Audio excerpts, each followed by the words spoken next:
If you don't believe in the Christian kind of a God, you can believe in the Hindu kind of a God, who is your inner self. You see, you've got a lower self, which you can call your ego.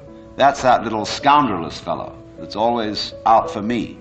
But behind the ego, there is the Atman, the inner self, the inward light, as Quakers would call it, the real self, the spirit, which is substantially identical with God.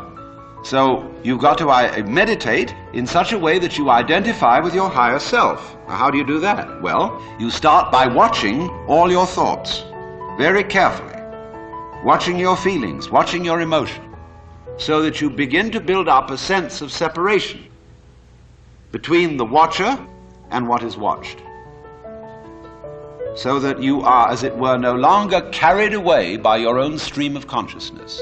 You remain the witness, impassively, impartially, suspending judgment and watching it all go on. That seems to be something like progress. At least you're taking an objective view of what is going on. You are beginning to be in a position to control it, but just wait a minute. Who is this self behind the self, the watching self? Can you watch that one? It's interesting if you do, because you find out, of course, that this is just as the problem of grace is nothing more than a transposition of the first problem. How am I to be unselfish? By my own power. It becomes, how am I to get grace by my own power? So in the same way, we find that the watching self, or the observing self, behind all our thoughts and feelings, is itself a thought. That is to say, when the police enter a house in which there are thieves, the thieves go up from the ground floor to the first floor. When the police arrive on the first floor, the thieves have gone up to the second, and so to the third, and finally out to the roof. And so when the ego is about to be unmasked, it immediately identifies with the higher self. It goes up a level, because the religious game is simply a refined and highbrow version of the ordinary game. How can I outwit me? How can I one-up me?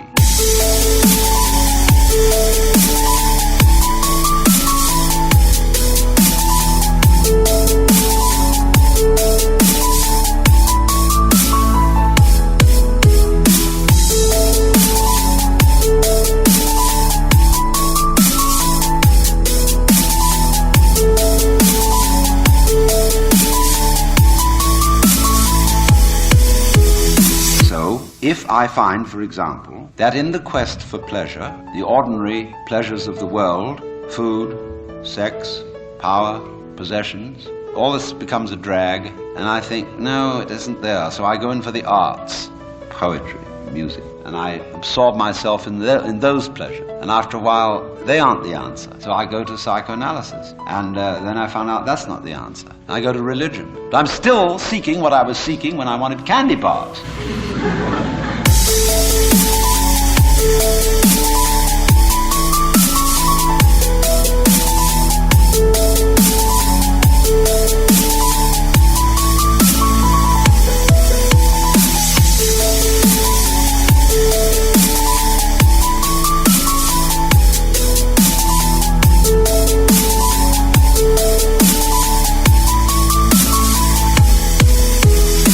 I want to get that goodie. Only I see now that, of course, it's not going to be a material goodie. All material goodies fall apart. But maybe there's a spiritual goodie that's not going to fall apart. But in that quest, the quest is not different from the quest for the candy bar. Same old story, only you've refined the candy bar and made it abstract and holy and blessed and so on.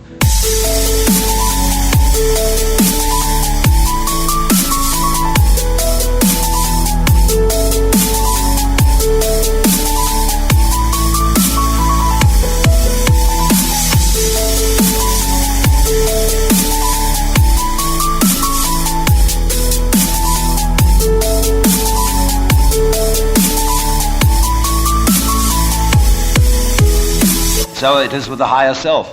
The higher self's your old ego. And you sure hope it is eternal, indestructible and all-wise. But then the great problem is how to get that higher self working. How does it make any difference to what you do and what you think? I know all kinds of people who've got this higher self going, practicing their yoga, but they're just like ordinary people, sometimes a little worse. And they can fool themselves. They can say, for example, well, my point of view in religion is very liberal. I believe that all religions have divine revelation in them, but I don't understand the way you people fight about it. You fight and say that we, Jehovah's Witnesses, have the real religion. Others say, well, we Roman Catholics have it. And the Muslims say, no, it is in the Quran, and this is the right way. And somebody else gets up, and he may be a rather highbrow Catholic, and say, well, God has given the Spirit through all the traditions, but ours is the most refined and mature.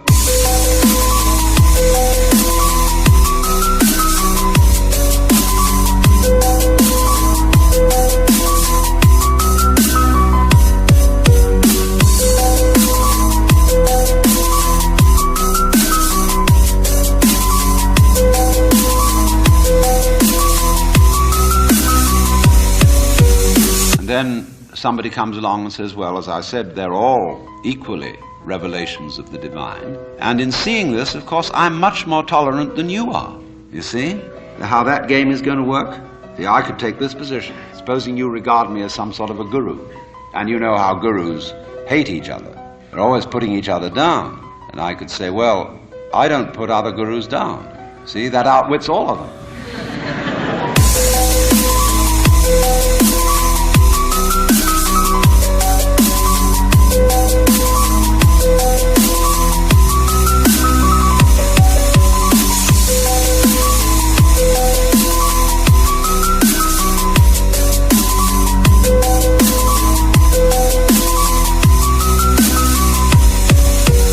We're always doing that.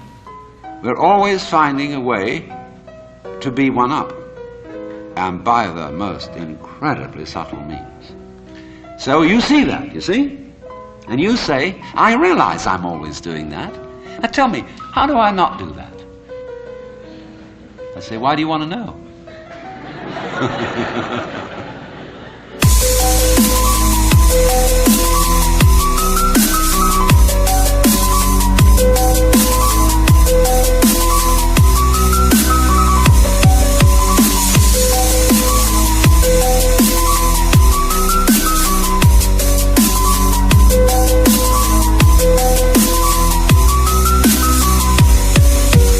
Well, I'd be better that way. Yeah, but why do you want to be better? You see, the reason you want to be better is the reason why you aren't. Shall I put it like that? We aren't better because we want to be. Because the road to hell is paved with good intentions.